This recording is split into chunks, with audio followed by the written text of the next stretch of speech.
क्या आप जानते हैं कि कभी-कभी सच्चाई कल्पना से भी ज्यादा हैरान कर देने वाली होती है?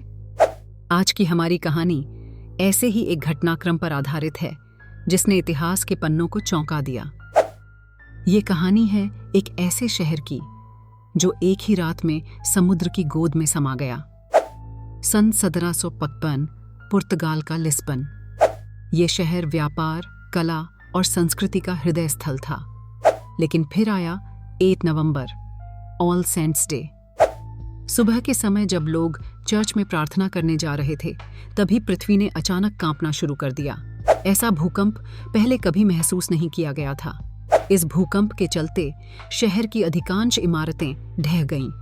लोग अपने जीवन को बचाने के लिए समुद्र तट की ओर भागने लगे, लेकिन वो नहीं जानते थे कि आगे उनके लिए एक और विनाशकारी घटना इंतजार कर रही थी।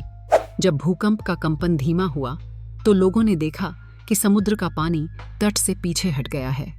यह उस आपदा का पूर्वाभास था जो लहरों का रूप लेकर आने वाली थी। कुछ ही मिनटों में समुद्र ने अपनी लहरों को वापस खींचा और फिर एक विनाशकारी सुनामी की तरह शहर पर टूट पड़ा। इस महासुनामी ने लिस्बन को पूरी तरह तहस नहस कर दिया। नजरों के सामने वो शहर जो कभी गुलजार था, अब दुख और विनाश का स्वरूप बन चुका था। इतिहासकार बताते हैं कि इस त्रासदी में लगभग 50,000 से 60,000 लोगों की जानें गईं। लेकिन यह घटना एक और वजह से अहम है। इसने यूरोपीय समाज के चेतना को झकझोर कर रख दिया। उस समय के वैज्ञानिक और दार्शनिकों ने पहली बार प्राकृतिक आपदाओं के कारण और उनके प्रभावों को समझने की कोशिश की। इसने आधुनिक भूगर्भ विज्ञान और आपदा प्रबंधन के लिए मार्ग प्रशस्त किया। आज लिस्बन फिर से अपने पैरों पर खड़ा है, लेकिन उस ऐतिहासिक दिन की छाया अब भी इस शहर की दीवारों में छिपी हुई है। उस सुनामी के काले सागर में डूबे हुए शहर की कहानियां आज भी समुद्र के गहरे पानी में दबी हुई हैं।